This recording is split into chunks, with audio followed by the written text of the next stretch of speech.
करमाळा इथं मुख्याधिकारी म्हणून कोरोना महामारीच्या कठीण काळात केलेल्या उत्कृष्ट प्रशासकीय कामाची दखल घेत उल्लेखनीय कार्याबद्दल सोलापूर महानगरपालिकेच्या अतिरिक्त आयुक्त वीणा पवार यांचा कृतज्ञता पुरस्कार देऊन गौरव करण्यात आला। महाराष्ट्रातील ज्येष्ठ विचारवंत, शिक्षणतज्ञ आणि समाजसेविका लोकशिक्षिका स्वर्गीय लीलाताई दिवेकर यांच्या स्मृतींना समर्पित करण्यात आलेल्या या स्पर्धेचे उद्घाटन अतिरिक्त आयुक्त वीणा पवार यांच्या हस्ते करण्यात आले। जुळे सोलापुरातील कैलासवासी विलासचंद मेहता हायस्कूलमध्ये पार पडलेल्या या कार्यक्रमात विद्यार्थ्यांना इंग्रजी भाषेच्या माध्यमातून आपले विचार प्रभावीपणे मांडण्याची संधी उपलब्ध करून देण्यात आली होती।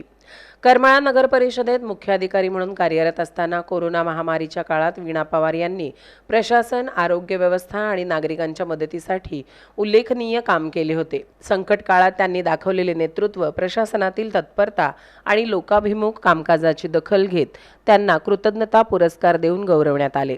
याच वेळी ज्येष्ठ पत्रकार अभय दिवाणजी यांना जीवन गौरव पुरस्कार देऊन सन्मानित करण्यात आले।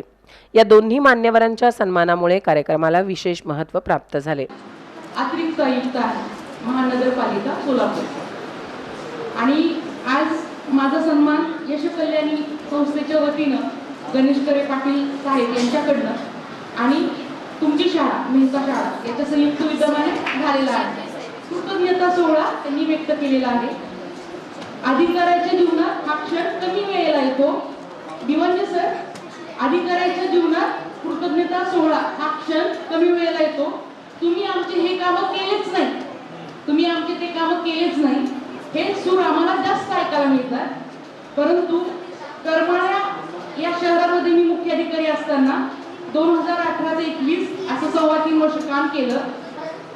खूप हुशार असेल म्हणून अधिकारी होत नाही, अष्टपैलू व्यक्तिमत्व पाहिजे आणि आपल्या आजूबाजूला चाललेल्या प्रत्येक गोष्टीतनं आपण त्याला अभ्यासपूर्ण नजरेतनं बघायचं। म्हणजे आपल्याला भूकंपट्टी न करता स्मार्ट गोष्टीमुळे आपण फक्त निरीक्षणाने सुद्धा पेपर मिळवू शकतो। मी आता सध्या MBA करते, माझा अभ्यास झाला नव्हता तरीही मला 82% मार्क पडले। फक्त निरीक्षण आणि आपला रोजचा जो अनुभव आहे तो जरी आपण पेपरमध्ये लिहिला तर आपला 50% अभ्यास झालेला असतो। नेहमी फक्त पुस्तक वाचूनच आपण अभ्यासक्रम पूर्ण करू शकतो असं नाही। आपण निरीक्षणानं आणि ऐकत राहिल्यानं आणि एकाग्रता ठेवल्यानं सुद्धा आपला अभ्यास होतो। या कार्यक्रमादरम्यान यश कल्याणी सेवाभावी संस्थेचे अध्यक्ष प्राध्यापक डॉक्टर गणेश करे पाटील यांनी वीणा पवार यांच्या कार्याचा गौरव करत या उपक्रमामागील उद्देश स्पष्ट केला। आज वीणा पवार मॅडम अतिरिक्त आयुक्त सोलापूर महानगरपालिकेच्या एका साध्या शेतकरी घरातल्या मुलीला आज लाल दिव्याची गाडी न्यायला येते। विद्यार्थी मित्रांनो, हे दाखवण्यासाठी हा सोहळा आहे आणि त्याच्या पलीकडे हे व्यासपीठ कशासाठी आज तुम्ही बोललात? माझा जन्म कुठल्या घरात झाला हे माझ्या हातात नव्हतं। मी काळ्या रंगाचं असावं का मी गोऱ्या रंगाचं असावं हेही माझ्या हातात नव्हतं। अरे मी गरीब आईवडिलांच्या पोटी जन्माला यावं का मी श्रीमंत आईवडिलांच्या पोटी जन्माला यावं हेही माझ्या हातात नव्हतं। मी हिंदू म्हणून जन्माला यावं का मी मुसलमान म्हणून जन्माला यावं, मी शीख म्हणून जन्माला यावं का मी ईसाई म्हणून जन्माला यावं हेही माझ्या हातात नव्हतं। अरे या तळहातावरील रेषांमध्ये भविष्य शोधण्यापेक्षा या हाताच्या पाठीमागच्या पेडावर मनगट आहे, त्यानं मी माझं आयुष्य आणि भविष्य घडवू शकतो हा संदेश द्यायला होता।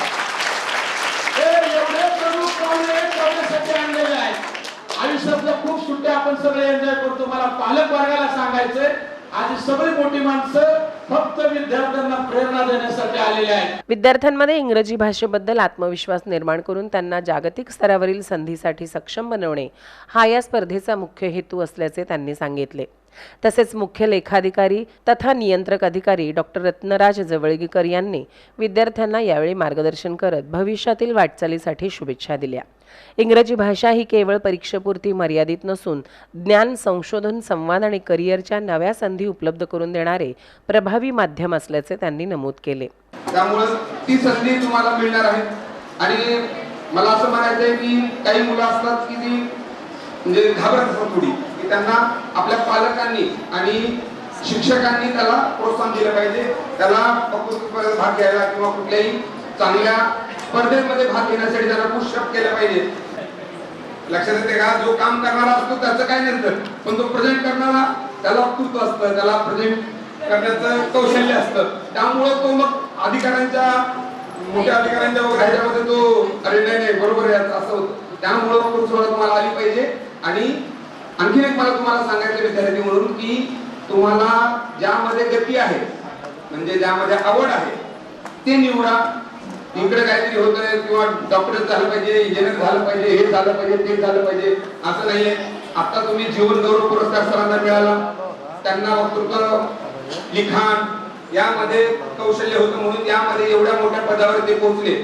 या कार्यक्रमाला मुख्य लेखापरीक्षक सदानंद वाघमोडे, मुख्य लेखाधिकारी डॉक्टर रत्नराज जवळगेकर, कैलासवासी विलासचंद मेहता हायस्कूलच्या प्राचार्या Shruti Bagewadi, Solapur city English language teachers असोसिएशनचे अध्यक्ष डॉक्टर शहाजी ठोंबरे, सचिव धनश्री विधाते यांच्यासह विविध क्षेत्रातील मान्यवर उपस्थित होते. विद्यार्थ्यांच्या सर्वांगीण विकासासाठी आणि त्यांच्यामध्ये प्रभावी संवाद कौशल्य विकसित करण्यासाठी अशा प्रकारच्या स्पर्धा भविष्यातही आयोजित करण्यात येणार असल्याचे यावेळी त्यांनी सांगितले. इंग्रजी ही केवळ विषयाची भाषा नसून ज्ञान, संवाद आणि जागतिक स्तरावरील प्रगतीची भाषा बनली असल्याचे मत यावेळी उपस्थितांनी व्यक्त केले.